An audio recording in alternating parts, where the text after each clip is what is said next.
So it's a modern misconception, or at least it's a Protestant misconception that, well, modern and Protestant, that Christianity is based on the Bible, or Christianity is based on the New Testament. Or if you can find fault in the New Testament, you've eradicated Christianity. The church existed, and I've gotten fierce arguments with fundamentalists and evangelicals about this. The church existed before the New Testament. The church wrote all the works that would become the New Testament. In fact, many of those were written by the church to the church to be read within the church. They weren't evangelizing tools, and it was later compiled by the church. Well, you want to point to Athanasius' 39th Paschal Letter in 367, or the Second Council of Carthage, or friggin' the Quaker Anglican split of the Church of England. But why do I agree with this? The people like Dale Martin at Yale for 69 AD of Mark. It's the same way they date Daniel. If we're going a secular route, you see the armies encompassing Jerusalem. The last minute Jerusalem gets saved. Nobody after 70 AD would write that Jerusalem gets saved at the last minute, that the angels come down from heaven and fight the battle. You see that in Mark. So the armies already had to be on their way, and you could foresee the destruction. I mean, there were growing tremblings, even from the time of Herod, that this was gonna, even under Claudius, that the temple probably gonna get ripped down. You know, even with the upstarts, the Sadducees, the uneasy peace during Passover, even the reason why Christ got crucified. The temple, to disgrace the nation, would be ripped down, and it was. In the lampstand was put in the Temple of Peace in Rome, and you got Trajan's Arch and all that kind of stuff. Pretty solid date for that if you're looking at it not from spiritual eyes or whatever, just straight away. But we also find Mark is very choppily written. I mean, I think it counted within the first one or two chapters 27 times it says immediately, immediately, immediately, immediately. Mark is basically a passion narrative with a long introduction.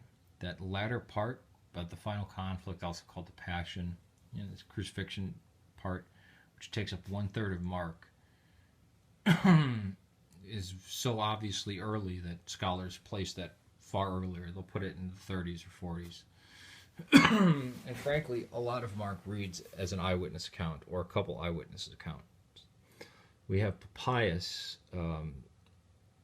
talking about how Mark's gospel was from the teaching or the traditions or the what Peter had relayed, and it seems to be that way. That seems to be right. I mean, it seems to fit. As for Q, people talk about Q all the time. I'm glad I can't pronounce the name that you have in it, recognized Q and not, oh, well, Luke just copied Matthew. Q was probably the oral traditions, probably stuff that people knew. These sayings, because Mark wasn't really trying to convey any message, really. It was a quick jotting down of what happened at the end of Christ's life.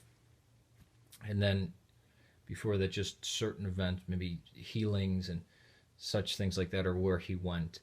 And he seems to be racing around. If you read it, it's very choppy. Whereas Luke, he sits down and he says, I've compiled this. And John even says, I gathered this from witnesses and I could write even more. Matthew and Luke seem to be opposed to each other. I think Matthew is written against Mark, using a lot of the oral stuff so people would, really run to it. And then Luke looked at Matthew and said, yeah, it's Jewish supremacism. and we don't find that in the Christian message anywhere. We really don't. I mean, none of the other books of the New Testament, or even outside of it, have that. That's the Matthew that we have probably is the Ebionite gospel. So Luke had his, and Luke's fuller, and I think we can trust the parables and stuff in Luke, because he's saying that he's drawing from all these things, and he's obviously a trained professional writer, whereas whoever wrote Mark was not worried about. It was just,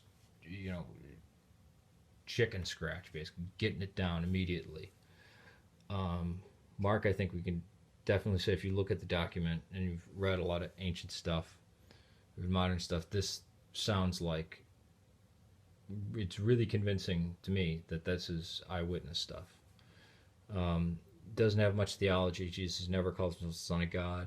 Never calls him, he gets referred to as the Son of God by the author, but he's never do the words come out of his mouth that he's the Son of God. And you're kind of unsure what the hell Jesus' message was at the end of it. You already had to be within the church, and in the end of it, they run away afraid. The women run away afraid. You already have to know this resurrection thing. So it seems to be somebody who doesn't even know about Paul. At least the Passion. Well, even after the Passion.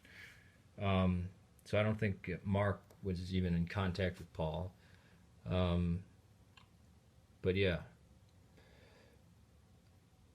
The fact that Jerusalem gets surrounded, and there's these obscure passages in Mark, boom, it's gonna, will come in, and this yeah, that's why a lot of scholars say can't be after AD 70, the final version can't be before